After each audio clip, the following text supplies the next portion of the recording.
नमस्कार मंडळी, ठरलं तर मगचा आजचा भाग आहे ना, तुम्ही माझ्या आवाजामध्ये ऐकत आहात. आपण पाहतोय काल अर्जुन आणि सायली हे दोघंजण सुद्धा बोलत असतात आणि जेव्हा सायली म्हणते की मीच प्रतिमात्या आणि आता रविराज काकांची मुलगी ही ना मी ठामपणे सगळ्यांना सांगेन.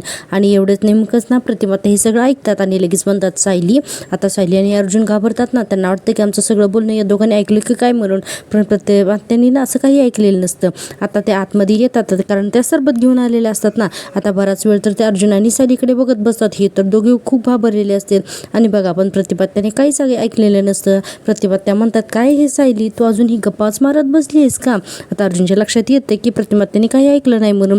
प्रतिपात्या म्हणतात मला वाटलं होतं की जरा आराम करत असशील अर्जुन, तू परत सायलीची अति काळजी करशील आणि ही ना आता तुझ्यावरती परत चिडेल असं प्रतिपात्या म्हणतात. आणि म्हणतात अगं त्यापेक्षा थोड्या वेळ झोप काढ बाळा. अर्जुन म्हणतो अगं मी तिला त्रास देतच नाही आहे ग प्रतिपात्या. आता सायली म्हणते प्रतिपात्या मला माफ करा हां, मी तुम्हाला न सांगता असं देवळात जायला नको होतं. माझ्या अशा जाण्यामुळे तुम्हाला खूप त्रास झाला असेल ना आणि हे माझ्या लक्षात यायला होतं की तुम्ही अस्वस्थ झाला असाल. प्रतिमात्या म्हणतात काहीच हरकत नाही, बरं तुम्ही दोघं जण सरबत पिऊन घ्या आणि मग तू थोड्या वेळ आराम कर हां सायली. अर्जुन लगेच सरबत घेतो, म्हणत असतो थँक्यू. आता प्रतिमात्या जायला निघतात तर बघा सायली अजूनही प्रतिमात्यांकडेच बघत असते. प्रतिमात्या म्हणतात काय आता काय मुहूर्ताची वाट बघतीस की काय असं म्हणतात. आणि आता बघा सायलीच्या हातातला ग्लास घेतात आणि तिला म्हणतात बस बस बस खाली असं म्हणून सायलीला स्वतःच्या हाताने सरबत पाजत असतात आणि म्हणतात की पी बाळा धर म्हणून. सायलीला हे सगळं खूप आवडत असतं कारण तिची आई तिला स्वतःच्या हाताने सरबत आता पाजते ना. सायलीला ना हे सगळं खूप आवडतं. सायलीना फक्त बराच वेळ तर प्रतिमात्यांकडेच एकसारखं बघत असते. आता प्रतिमात्या म्हणतात सायलीला आता परत तुझ्या डोळ्यामध्ये पाणी आलं, आता काय झालं बाळा म्हणून. आता सायली म्हणते प्रतिमात्या तुम्ही पण काही खाल्लं नसेल ना हो कालपासून. आणि म्हणत असते की मी पटकन जाऊन ना तुमच्यासाठी सरबत करून आणते. हां प्रतिमात्या म्हणतात अगं नाही वेडी आहेस का, आता कुठेही जायचं नाही हां, आता थोड्या वेळाने पोटभर नाश्ता करतो म्हणजे माझंही पोट भरेल असं म्हणतात. तर सायली म्हणते पण तुम्ही जर का नीट काही खाल्लत ना तर माझंही पोट भरेल. आता प्रतिमात्या यांना या वाक्याचं खूप कौतुक वाटतं. ते हसतात आणि म्हणतात सायली अगं तू स्वतःची काळजी घे, सगळ्यांची काळजी करत बसू नकोस. सायली म्हणते तुमची काळजी तर घ्यायला हवीच ना हो प्रतिमात्या असं सायली म्हणत असते.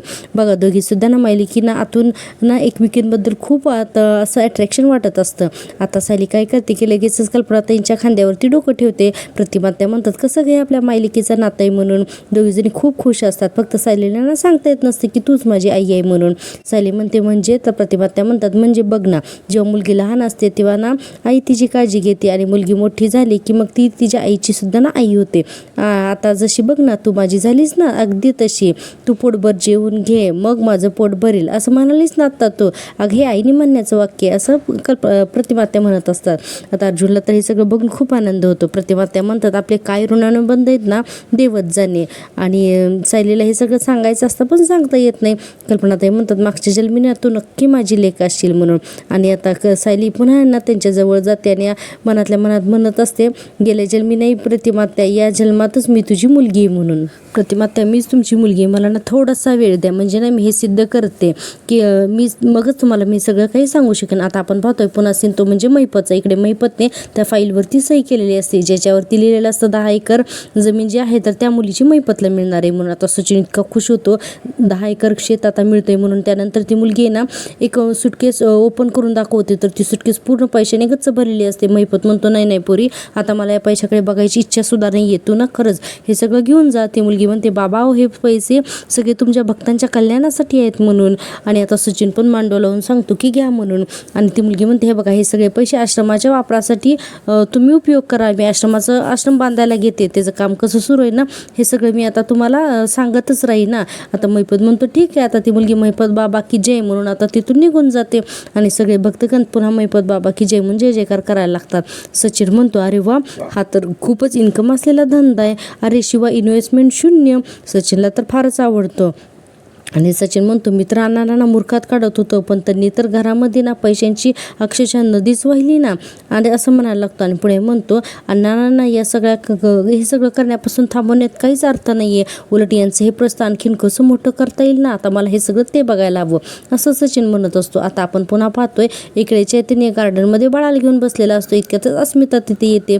आता चैतन्य म्हणतो हाय काय झालं, कसं झालं इंटरव्ह्यू. अस्मिता म्हणते छान झालं इंटरव्ह्यू, सिलेक्ट केलं मला त्यांनी. आता चैतन्य म्हणतो अरे वा क्या बात आहे, हार्डियस्ट कॉंग्रॅच्युलेशन्स. आता सचिन हा स्मितला घेऊन बसलेला असतो. सॉरी सचिन नाही, चैतन्य. आता आपण पाहतोय चैतन्य म्हणतो काय झालं स्मिता, तुझा चेहरा कसा झाला, पॅकेज कमी देत आहेत का? अस्मिता म्हणते नाही, माझ्या अपेक्षापेक्षा जास्तच पॅकेज मला मिळते. पण अरे चैतन्य म्हणतो पण काय झालं? अस्मिता म्हणते अरे नाईट शिफ्ट करायला लागणार आहे मला तिथे, आणि नाईट शिफ्ट हा माझ्यासाठी ऑप्शनच नाही आहे ना. चैतन्य म्हणतं ठीक आहे बरोबर आहे ना, पण ते हे रात्रीच्या वेळेस गोलूला ठेवून नाही ना जाऊ शकणार. अस्मिता म्हणते याचा अर्थ ही सुद्धा नोकरी गेली. चैतन्य म्हणतो हा ठीक आहे ग, बेटर लक नेक्स्ट टाईम. अस्मिता म्हणते अगं अरे पण बेटर लक कधी येणार आहे नेक्स्ट टाईम? आता चैतन्य म्हणतो अस्मिता हे बघ, इंजिनियर आणि डबल ग्रॅज्युएट झालेली सुद्धा किती मुलं अशी अजूनही फिरता येणार आहे ग, की त्यांनाही नोकरी मिळत नाही आहे. आणि ते तर आता, आणि तू तर आता सिलेक्टसुद्धा झाली, तर ही पॉझिटिव्ह साईन पण बघ ना. अस्मिता म्हणते पण आता मी एका वेळेला खूप लढाई लढते, हा जॉब करणार आहे ना हे मी घरी सुद्धा सांगितलेलं नाही आहे, त्यामुळे ना मला खूप स्ट्रेस येतोय रे. चैतन्य म्हणतो स्ट्रेस येतोय आणि म्हणतो कदाचित म्हणूनच आहे ना तू आता म्हातारी दिसायला लागलीस ग. बरोबर आहे बरोबर आहे असं चैतन्य म्हणतो. आणि म्हणतो गोलू बघ ना, तुझी आई आता आईसारखी नाही तर आजीसारखी दिसायला लागली. अस्मिता म्हणते त्याला देते एक फटका आणि म्हणते म्हातारी मी नाही, म्हातारा तू झालाय. आता चैतन्य म्हणतो बघ रे गोलू, तुझ्या आईला चष्मा पण लावलाय. आता अस्मिता बाळाला घेते आणि माझं बाळ म्हणून तिच्याशी खेळत असते. आणि आता अस्मिता म्हणत असते की माझ्या स्मितला ना सगळ्यात बेस्ट मामा आहे. चैतन्य तू ना माझ्या स्मितचं सगळ्यात बेस्ट मामा आहे आणि थँक्यू, आजही तू त्याला सांभाळस म्हणून. चैतन्य म्हणतो अस्मिता इथून पुढे जर का तुम्हाला थँक्यू म्हणलीस ना तर मी पैसे घेईन ना त्याला सांभाळायचे, कळलं का? असं चैतन्य म्हणतो. आता बघा इतक्यातच आहे ना अस्मिताचा फोन चैतन्याकडे असतो, तिने स्मितला घेतलेला असताना म्हणून. तर अस्मिता म्हणते कोणाचा कॉल आहे रे? तर कॉल आलेला असतो सचिनचा. आता आपण पाहतोय पुन्हा अर्जुन आणि सायलीचा सीन. अर्जुन इकडे म्हणत असतो बायको काय ग काय शोधतेस म्हणून. सायली म्हणते अहो तुम्ही तन्वीचे म्हणजे माझेच फोटो पूर्णाजींना द्यायला सांगितले होते ना, तर मी ते फोटो तुम्हाला न सांगता मी त्यांच्याकडून परत घेतले, तेच फोटो शोधते. आता अर्जुन म्हणतो का, पण तुला तर त्यावेळेस माहिती सुद्धा नव्हतं ना की तू तन्वी आहे म्हणून. सायली म्हणते माहीत नव्हतं, पण हे फोटोज बघून ना असं वाटतंय ना की माझा यांच्याशी काहीतरी संबंध आहे म्हणून. आणि आता ती फोटो लिफाफ्यातून बाहेर काढते आणि एक एक फोटो पाहत असते, एक एक फोटो पाहते आणि एक एक फोटो अर्जुनच्या हातात देत असते. अर्जुन म्हणतो जितकी लहानपणी जेवढी तन्वी क्यूट आणि सुंदर दिसत होती ना तेवढीच मोठेपणी सुद्धा दिसते म्हणून. आणि सायली हे सगळं फोटो बघण्यातच बिझी असते. अर्जुन म्हणतो अगं स्वतःचेच फोटो एवढे काय निरखून बघतेस तू, तुला काय आठवतंय का? सायली म्हणते अहो हा फोटो बघा ना, तन्वीच्या पायावरची ही जी काही खून आहे ना, अहो तर ही खून तशीच माझ्या पायावर पण आहे. अर्जुन म्हणतो ऑब्व्हियसली असणारच ना. आता सायली काय करते, पायजवळ घेते आणि आता अर्जुनला दाखवते. आणि आता अर्जुनला पण दाखवते तर अर्जुन म्हणतो अगं पण इथे तर काहीच नाही आहे ना, फक्त काळा डाग आहे म्हणून. आता बघा लगेचच नाही या दोघांच्या सुद्धा एक गोष्ट लक्षात येते, म्हणजेच प्रियाने ना कसा तवा खाली ठेवला होता मुद्दाहून त्याच्यावर पाय पडून ना सायलीचा पाय भाजावा आणि ती जन्मखून नष्ट व्हावी म्हणून. आणि आता कल्पनाताई तिला रागवले सुद्धा होता. आणि आता प्रिया ना शांत बसलेली होते. सायली म्हणते काही दिवसांपूर्वी मला भाजलं होतं ना तेव्हा कदाचित ही जन्मखून निघून गेली असावी. अर्जुन म्हणतो हो कदाचित असंच झालं असेल. पुन्हा अर्जुनच्या डोक्यात अचानक क्लिक होतं. अर्जुन म्हणतो की 1 मिनिट, तुला त्यावेळेस जे काही भाजलं होतं तर ते प्रियामुळे भाजलं होतं ना? तर सायली म्हणते हो. आता बघा आता आपण पाहतोय सायलीच्या सुद्धा सगळं आपल्याला लक्षात येतो. आपण पाहतोय आता पुढचा सीन. इकडे अस्मिता म्हणत असते कोणाचा कॉल आहे? चैतन्य. आता चैतन्य दाखवतो तर तो फोन असतो सचिनचा. आता सचिनचा फोन आहे बघितल्यानंतर आता अस्मिताला येतं टेन्शन. चैतन्य म्हणतो सचिन का कॉल करतोय तुला? अस्मिता म्हणते हा परत का कॉल करतोय ना, कोणास ठाऊक. चैतन्य म्हणतो परत म्हणजे याने आधीसुद्धा तुला फोन केला होता? अगं कशासाठी? अस्मिता म्हणते अरे हा कॉल करतोय सारखा, पण मी त्याचा कॉल उचलला नाही आहे. त्याने मला मेसेजही केले होते पण मी त्याचा रिप्लायसुद्धा दिलेला नाही आहे. चैतन्य म्हणतो अस्मिता तू त्याला ब्लॉक का नाही करत आहे? अस्मिता म्हणते बरोबर आहे, त्याला आता मी ब्लॉकच करते. म्हणून म्हणते की हे दर स्मितला घेतो, मी त्याला ब्लॉकच करते. म्हणून पुन्हा ती काय करते, स्मितला ना आता चैतन्यकडे देते. आता स्मितला चैतन्यकडे दिल्यानंतर अस्मिता आता हातात फोन घेते की चैतन्याचा नंबर ब्लॉक करायचा असतो. इतक्यातच काय होतं की आता कल्पनाताईंचा फोन येतो. आता अस्मिता म्हणते अरे मम्माचा कॉल, तिला माहीत नाही मी इंटरव्ह्यूला आले. ती चैतन्य म्हणतो हा पण तरी पण तू फोन उचल, नाहीतर ना तिला टेन्शन येईल म्हणून. आता अस्मिता काय करते, लगेचच फोन उचलते आणि म्हणते की हा मम्मा बोल ना, बोल ना काय झालं? आता कल्पनाताई तिला खूप रागवतात. म्हणतात अस्मिता तुझं काय चाललंय? आता मी घरी फोन केला तेव्हा मला कळालं की तू गोलूला घेऊन शॉपिंगला गेलीस, मला विमलने सांगितलं. अगं भर उन्हामध्ये गोलूला घेऊन तुला भटकायची काय गरज आहे ग? अस्मिता म्हणते मम्मा मी मॉलमध्ये आली आहे आणि इथे छान मस्त असं AC आहे, भरउनात मी भटकत नाही आहे आणि तसे तुम्ही आता सायलीकडे गेलात ना, मग मी एकटी घरात बसून काही बोर होऊ का, म्हणून मी बाहेर आले. तर कुठे बिघडलं ग. कल्पनाताई म्हणतात अगं तुला बाहेर जायचं होतं तर इथे यायचंच ना, शॉपिंगला जायची काय गरज होतीस म्हणून. आणि म्हणतात नाही आणि एरवी तर खूप मोठी ऑनलाईन शॉपिंग करतेस ना ग, मग आजच तुला मॉलमध्ये का जायचं होतं. अस्मिता म्हणते मम्मा आता तू घरी आलीस ना की मग आपण बोलूया, ठीक आहे बाय. असं म्हणून आता अस्मिता डायरेक्ट फोनच ठेवून टाकते. आता चेते म्हणतो की मी बोलू का मावशीची. अस्मिता म्हणते अरे तू तर काय बोलणार आहेस तिच्याशी. अस्मिता आणि पुढे म्हणते की मला एक गोष्ट कळत नाही की तिला जर काही समजलं ना की मला नोकरी लागली तर ती किंवा कशी रिॲक्ट करेल ना. कोणास ठाऊक. चैतन्य म्हणते हे बघ ते तेव्हाचं तेव्हा बघू. हां. अस्मिता म्हणते बरं मी आता निघते, दे मला स्मितला. तर चैतन्य म्हणतो अगं एवढं सगळं घेऊन तू कशी जाणार आहे, चल मी तुला रिक्षात बसून देतो म्हणून. आणि अस्मिता आणि चैतन्य दोघेही स्मितला घेऊन तिथून निघून जातात. आपण पाहतो इकडे अर्जुन म्हणत असतो म्हणजे तुझ्या पायावरची ती खून प्रियामुळेच गेली. तर सायली म्हणते हो आपण DNA टेस्टचा घाट घातला ना त्यावेळेस तिच्या हे लक्षात आलं की ती कुठल्याही क्षणी आपण आहे ना तन्वीपर्यंत म्हणजेच आपण माझ्यापर्यंतच पोचू, म्हणूनच तर तिने माझा पाय भाजेल असं बघितलं. अर्जुन म्हणतो प्रियाला ना तन्वीच्या पायावरची ती खून नक्कीच माहिती असेल, म्हणूनच तर तिने स्वतःच्या पायावरती ती खून बनवून घेतली ना. हो ना. तर सायली म्हणते हो ना, स्वतःला तन्वी म्हणून सिद्ध करण्यासाठी ना ती कुठल्याही थराला जाऊ शकते आणि मुळात हे सगळं करत असताना तिला हे माहिती होतं की मीच तन्वी आहे म्हणून. अर्जुन म्हणतो म्हणजे तिने लॅबमध्ये दिलेलं सॅम्पल हे तुझंच आहे. तर अर्जुन म्हणतो की रिपोर्ट झाल्यावर सगळं क्लिअरच होईल. म्हणून सायली म्हणते आपण लवकरात लवकर ना माझी आता DNA टेस्ट करूया, माझं सॅम्पल घेऊया आणि अगोदर जे आपण प्रतिमात्याचं सॅम्पल दिलं होतं ना ते लॅबमध्येच असेल ना म्हणून. तर अर्जुन म्हणतो हो ते सॅम्पल ना काही दिवस तरी ठेवतात आणि मगच डिस्ट्रॉय करतात म्हणून. आणि म्हणतो आय एम रिअली शुअर की प्रतिमात्याचं सॅम्पल तिथंच असेल. सायली म्हणते एकदा का टेस्टमध्ये कळालं ना की मी प्रतिमात्याची मुलगी. अर्जुन म्हणतो एक मिनिट तू तिला अजूनही प्रतिमात्या का म्हणतेस, आई आहे ती तुझी. सायली म्हणते हे बघा जोपर्यंत रिपोर्ट्स येत नाहीत तोपर्यंत आई आणि बाबा हे शब्द माझ्यापासून दूर राहिलेलेच बरे. अर्जुन आता सायलीच्या हातावर हात ठेवतो आणि म्हणतो मला कळते तुला काय वाटत असेल ते, पण तुला जर का तुझ्या लहानपणीचं सगळं काही आठवलं असतं तर गोष्टी खूप सोप्या झाल्या असत्या ग सायली. आणि म्हणतो तुला हे फोटो बघून काहीच आठवत नाही आहे का. सायली म्हणते नाही ना हो मला काहीच आठवत नाही. पूर्णाजींच्या बाबतीत सुद्धा मला असंच व्हायचं, मी एखादी गोष्ट करून जायची आणि मग मला सांगायची की तन्वी पण तिच्या लहानपणी हेच करायची म्हणून. अर्जुन म्हणतो तुझी मेमरी परत येईल, हे आपल्याला काहीतरी बघावं लागेल यासाठी. आणि सायली म्हणते पण काय करायचं. अर्जुन म्हणतो आपण नाही पण सायकेट्रिस्ट नक्कीच करू शकतील, तू येशील ना माझ्यासोबत त्यांच्याकडे. सायली म्हणते हो नक्की येईन, मला जर का माझ्या बालपणीचं सगळं आठवायचं असेल ना तर त्यासाठी मी काही करायला तयार आहे असं सायली म्हणते. आता इतक्यातच आहेत ना प्रतिमात्या हाक मारतात. अर्जुन सायली खाली येते ना जेवायला. अर्जुन म्हणतो हो आलो म्हणून. आता सायली पटकन सगळे फोटोग्राफ्स ठेवून देते आणि हे दोघं जण सुद्धा ना खाली जेवायला जातात. इकडे आपण पाहतोय की इकडे सुमन काकू त्या कल्पनाताईंना म्हणत असते की कल्पना वहिनी सायलीच्या निमित्ताने तुमचं इथे येणं तरी झालं म्हणून, नाहीतर तुम्ही येतच नाही. आता कल्पनाताई म्हणतात अगं सुमन अगं त्या घरी किती व्याप असतात ते माहिती ना गं तुला, मग कसं शक्य आहे ग. आणि तसं पण आपण वरचीवर भेटतोच की. प्रतिमात्या म्हणतात अगं ते आम्ही वरचीवर त्या घरी येतो ना म्हणून, नाही तर तू येतच नाही म्हणून. आता या दोघी छान आधीत वातावरण असतं या तिघींचं. आता प्रतिमात्या म्हणतात पण सायलीची डिलिव्हरी होईपर्यंत आता जिथे सायली तिथे आपण सगळेजण. आता सुमन काकू म्हणते बाळाच्या येण्याने सगळेजण कशी माणसं छान जोडली जातात ना, म्हणूनच बाळाच्या येण्याच्या बातमीला ना गुड न्यूज म्हणत असतील. कल्पनाताई म्हणतात हो अगदी खरं आहे म्हणून. प्रतिमात्या म्हणतात एक कल्पना आपण आता सायलीची चोरोटी भरायला हवी ना गं म्हणून. आणि आता ही छान आयडिया येते सगळ्यांना. आणि प्रतिमात्या म्हणतात आणि ती काय घरच्या घरी तर भरायची असते आणि त्यासाठी फार काही करायलाही नको. कल्पनाताई म्हणतात हो अगं माझ्याही मनात तेच होतं. प्रतिमात्या म्हणतात मग आजच करूयात का. कल्पनाताई म्हणतात हो चालेल, पण काय ना प्रतिमा की हल्ली ना पूर्णाईंची गुडघे खूप दुखतात तर आपण आहे ना चोरोटीचा कार्यक्रम त्या घरीच करूयात का. प्रतिमात्या म्हणतात हो चालेल की, मग दुपारी निघूयात आपण, ठीक आहे. आता सुमन काकू म्हणते आणि एकदा का सायलीची चोरोटी भरली ना मग तिची गोड बातमी ना सगळ्यांना कळली तरी काही हरकत नाही म्हणून. आता तिघीजणी खूप खुश असतात. तितक्यात अर्जुन आणि सायली दोघीजण सुद्धा खाली येतात. अर्जुन म्हणतो चला जेवायला बसूयात कुसुमताई. सुमन काकू म्हणते हो बसूयात, पण सायली तू आधी ते बस बघू, आमचं काय ठरले ना तर ते तुम्ही आधी ऐका. आता सायली बसते ना. सायली म्हणते काय ठरलं. तर आता कल्पनाताई म्हणतात आज आहे ना आपण तुझी चोरोटी भरतोय म्हणून. सायलीला तर खूपच आनंद होतो. कल्पनाताई म्हणतात पण आपण त्या घरी भरतोय हां, कारण ते म्हणजे मग पूर्णाई सुद्धा असतील ना. सायली म्हणते हो चालेल ना. अर्जुन म्हणतो चोरोटी म्हणजे अस्मिताची केली होती आपण तशीच ना. तर सगळेजण म्हणतात हो अगदी तशी म्हणून. अर्जुन म्हणतो अरे म्हणजे चला म्हणजे पुरुष अलाउड असतात. प्रतिमात्या म्हणतात हो अरे अगदी घरगुती सोहळा असतो त्यात.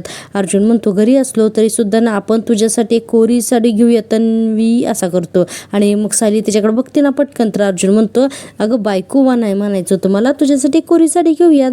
सायली म्हणते हो काही गरज नाही आहे त्याची, आणि म्हणते माझ्याकडे बऱ्याच साड्या आहेत कोऱ्या, त्यातलीच एखादी वापरीन ना मी म्हणून. आणि आता सगळेजण म्हणतात ठीक आहे म्हणून. आता सुमन काकू म्हणते बायकोचं कौतुक करायचं म्हटलं ना की तू अगदी एका पायावर तयार असतोस ना. अर्जुन म्हणतो मग म्हणजे काय, असतोच मी तयार. आपण पाहतोय की आता कल्पनाताई म्हणतात हे बघा आपण असं करूयात की आपण घरी जाताना मार्केटमध्ये थांबूयात, मग तिथे तुला जी काही हवं असेल ना तर ती घे सायली. आणि सुमन काकू म्हणते हा पण तुम्ही सगळेजण ना पुढे जा, मी इथलं सगळं आवरून मग मी शेवटून येते प्रतिमा त्या म्हणतात चालेल. आणि कल्पना त्या ओटीसाठी ना आपण आता इथून पुढे ना त्या सांगतात की काय काय तयारी करायची म्हणून. आता अर्थात डायलॉग काय आपल्याला ऐकवले नाहीत, पण असं आनंदाचा ना म्युझिक आपल्याला ऐकवलं आहे. आणि सायली म्हणत असते हे खऱ्या अर्थाने माझं कुटुंब आहे म्हणून.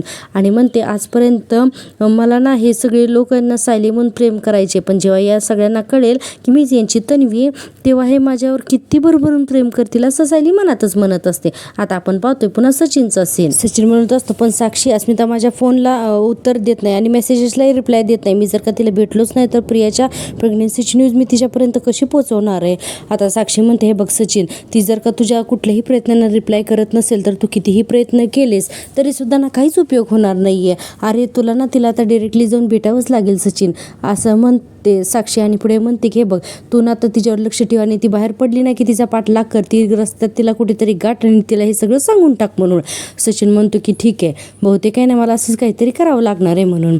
आणि पुढे म्हणतो की सुभेदारांच्या घरावरती पाळत ठेवून लक्षच मला आता ठेवायला लागेल. आणि सचिन पुढे म्हणतो आणि त्यासाठी ना मला अण्णांच्या कुठल्या तरी माणसाला ना हे काम करायला सांगावं लागेल, पण तो माणूस बहुगुणी बाबा की जय, महिपत बाबा की जय असं म्हणण्यात दंग नसावा म्हणजे झालं. आणि असं सचिन म्हणत असतो. आता साक्षी त्याला खूप समजावते. आता साक्षी म्हणते की हे बघ सचिन, हे बहुगुणी बाबा प्रकरण जरा जास्तच वाढलंय ना रे. सचिन म्हणतो हो ना अगं काही विचारू नकोस, ते प्रकरण किती वाढलंय ते, अगं सगळंच काही हातावर गेलंय म्हणून. आणि म्हणतो बरं मला एक गोष्ट सांगतो, या सगळ्यांबद्दल अण्णांशी तर बोलीस का. आता साक्षी म्हणते हो सचिन मी केला प्रयत्न, पण ते काहीही ऐकून घेण्याच्या पलीकडे गेलेत. मला तर अशी भीती वाटते ना की आता अण्णांकडचे उरलेले पैसे सुद्धा आहेत ना ते त्या भौगुनी बाबांना देऊन टाकतील की काय, आणि त्यांच्याबरोबर आपण सुद्धा कंगाल होऊ म्हणून. आता सचिन म्हणतो अगदी माझ्या मनातलं बोलीस तू. आता साक्षी म्हणते तू एक काम कर ना सचिन, काहीतरी कारण काढून अण्णांकडून जास्तीत जास्त पैसे तुझ्या ताब्यात घे आणि मग ते तुझ्याकडेच ठेव म्हणून.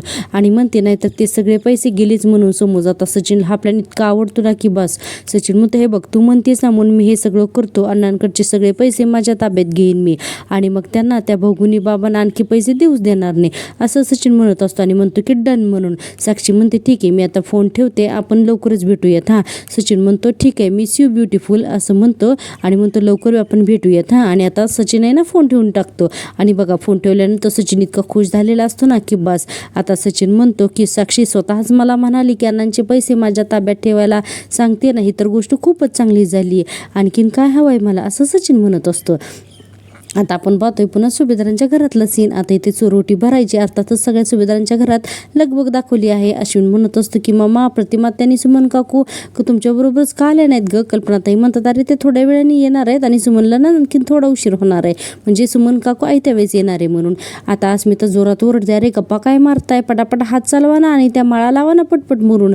आता अश्विन म्हणत असतो अरे लावतोय की. अर्जुन म्हणतो अरे नाही तर काय उगीच ओरडते. सचिन म्हणतो मला एक गोष्ट कळत नाही, चोरोटी अशी चोरासारखी भरायची असती ना, कोणाला सांगायचं नाही कोणाला बोलायचं नाही, अशा धावपळ पण नाही करायची आणि हे असा गोंधळ पण नसतो करायचा आणि मग आणि आपण तर हा सगळा सोहळा करतोय हे काय.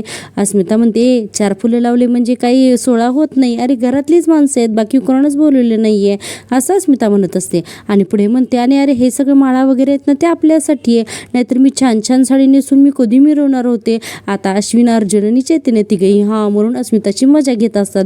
अर्जुन म्हणतो म्हणजे माझी बायको अशी शांत सिरियसली बसणार आणि तू मिरवणार तर. अस्मिता म्हणते हो. आणि बघा आपण पाहतोय की इतक्यातच ना सायली सोप्यावर बसलेली असते आणि सगळ्या सुभेदारांच्या घरातून ना छोटी तन्वी पळते आणि तिला असे भासवायला लागतात आणि तिला प्रतापराव कल्पनाताई सांगत असतात अगं तन्वी तुझं काय चाललंय हे, तू किती पळतीस, धावाधाव करू नकोस, अगं थांब पळू नकोस, अशी पडशील तू. अशी सगळी सुभेदार फॅमिली तिच्याशी बोलतायत आणि ही तन्वी पुन्हा घरातनं पळते. असे अस्पष्ट आणि अंधुक दृश्य आहेत ना सायलीला दिसायला लागतात आणि आता सायली अशी डोळे डोळे बंद करत असते, उघडत असते आणि हे सगळं ना अर्जुन पाहतो आणि अर्जुनच्या लक्षात येतं की आता सायलीला भास होत आहेत म्हणून सायलीला त्रास होतोय म्हणून. आणि आता सायली असा डोक्याला हात लावते ना अर्जुन हे सगळं पाहतो. आणि ठरलं तर मागचा आजचा भाग आहे ना तर इथेच संपतो. प्रेक्षकांनो, तुम्हाला जर कमी दिलेला रिव्ह्यू आवडत असेल ना, प्लीज माझ्या चॅनलला सबस्क्राईब करा. चॅनल मॉनिटाईज होण्यासाठी तुमची खूप गरज आहे, त्यामुळे प्लीज चॅनलला सबस्क्राईब करा आणि हो व्हिडिओला सुद्धा नक्की लाईक करा. आपण पाहतोय उद्याच्या भागात आहेत ना या प्रतिमा सॉरी पूर्ण जे आहेत ना तर ते सायलीला दागिने घालतात आणि म्हणतात छोट्या तन्वीला सुद्धा ना असेच दागिने घालायची हौस होती. आणि आता सायलीला तो सुद्धा क्षण आठवायला लागतो. इकडे सुमन काकू म्हणते मी तुमच्यासाठी एक सरप्राईज घेऊन आली आहे म्हणून, आणि म्हणते की ये रे आधी म्हणून. आता सगळी सुभेदार फॅमिली बघायला लागतात ना नक्की कोण आलंय म्हणून. आता त्याला जेव्हा बघितलं जातं जो आपण ज्याला महिपतचा माणूस समजतोय ना तर तो असतो राकेश म्हणजेच नागराजचा मुलगा. आणि आता तो राकेश आतमध्ये येतो. लगेच अस्मिता म्हणते चला स्मितचा आणखीन एक मामा आला म्हणून. आणि आपण पाहतोय की हा राकेश म्हणत असतो की हे मूर्ख लोक माझं स्वागत करतात पण यांना माहिती नाही आहे की मी यांना उद्ध्वस्त करायला आलोय म्हणून.